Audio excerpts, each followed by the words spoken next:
Professor Keith Moore is one of the world's prominent scientists in the fields of anatomy and embryology, and is the author of the book entitled The Developing Human, which has been translated into 8 languages.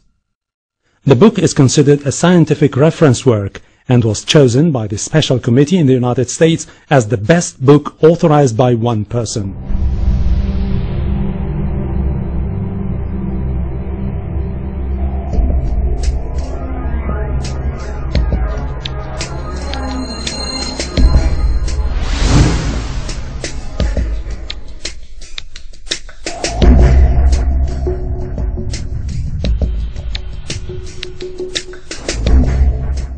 In the 1940s, Professor Streeter of the Carnegie Institute of Embryology in Washington, D.C. proposed a system for classifying the stages of human development. His system arranged human embryos in 23 numbered stages based on their differences in appearance. The Carnegie system of classification was used around the world until the 1970s, when a more refined system was proposed by Dr. Ronan O'Reilly of the Carnegie Institute of Embryology, now in San Diego, California. Intensive studies of the Quran and Hadith in the last 4 years have revealed a system for classifying human embryos that is amazing, since it was recorded in the 7th century AD.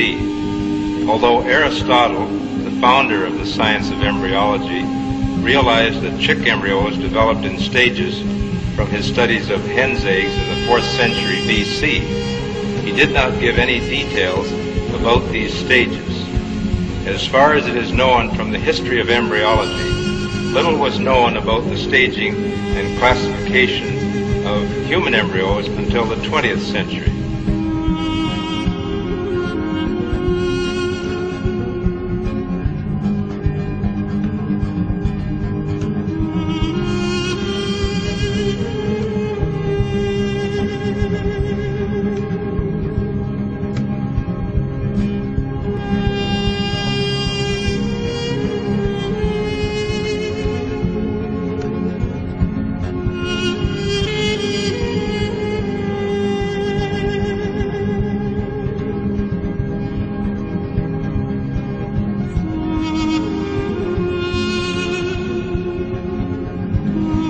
The first stage is adapt, and you'll have to apologize my pronunciation.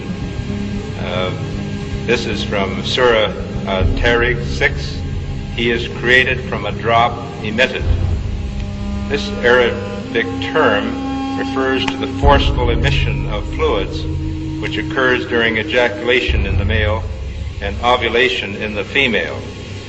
The male secretions, called semen, contain the spermatozoa, and the female secretions, called follicular fluid, contain the ovum. This is the stage of fertilization and the nutfa, and after this is what we call the zygote, referred to in the Quran as the nutfa, and the nutfa undergoes division, which we call cleavage, as it passes down the uterine tube. So these are the stages of the nutfa here as it undergoes cell division.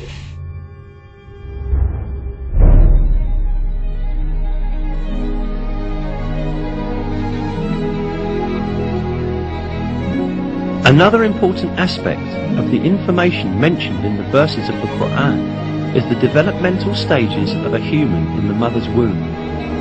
It is stated in the verses that in the mother's womb, first the bones develop, and then the muscles form which wrap around these bones. We then formed the drop into a clot, and formed the clot into a lump, and formed the lump into bones, and clothed the bones in flesh, and then brought him into being as another creature. Blessed be God, the best of creators.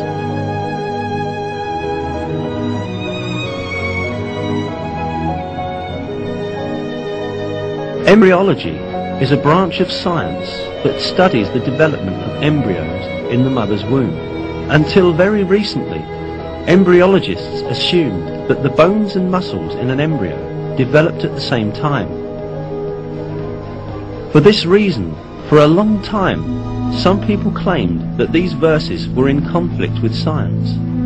Yet, advanced microscopic research conducted by virtue of new technological developments has revealed that the revelation of the Quran is word by word correct. These examinations at the microscopic level showed that the development inside the mother's womb takes place in just the way it is described in the verses. Obviously, life begins at the moment of fertilization when a single sperm fuses with an ovum to form a one-celled embryo or zygote. At this moment, the ultimate character of that new individual is decided. The Quran recorded these facts 1400 years ago.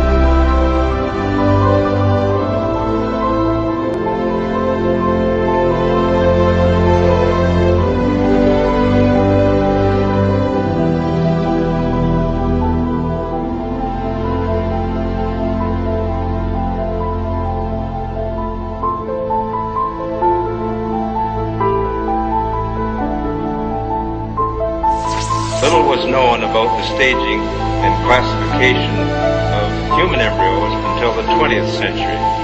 For this reason, the descriptions of the human embryo in the Quran cannot be based on scientific knowledge in the 7th century. The only reasonable conclusion is that these descriptions were revealed to Muhammad from God, from God, from God, from God.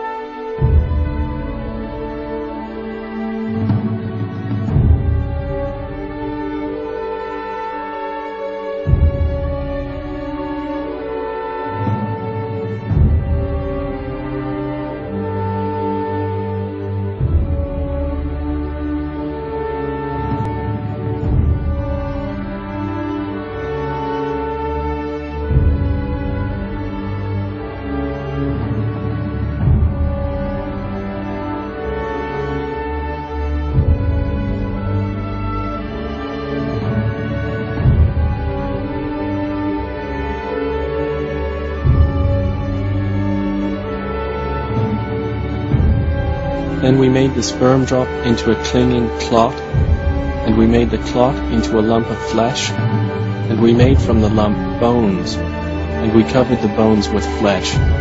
Then we developed him into another creation. So blessed is Allah, the best of creators.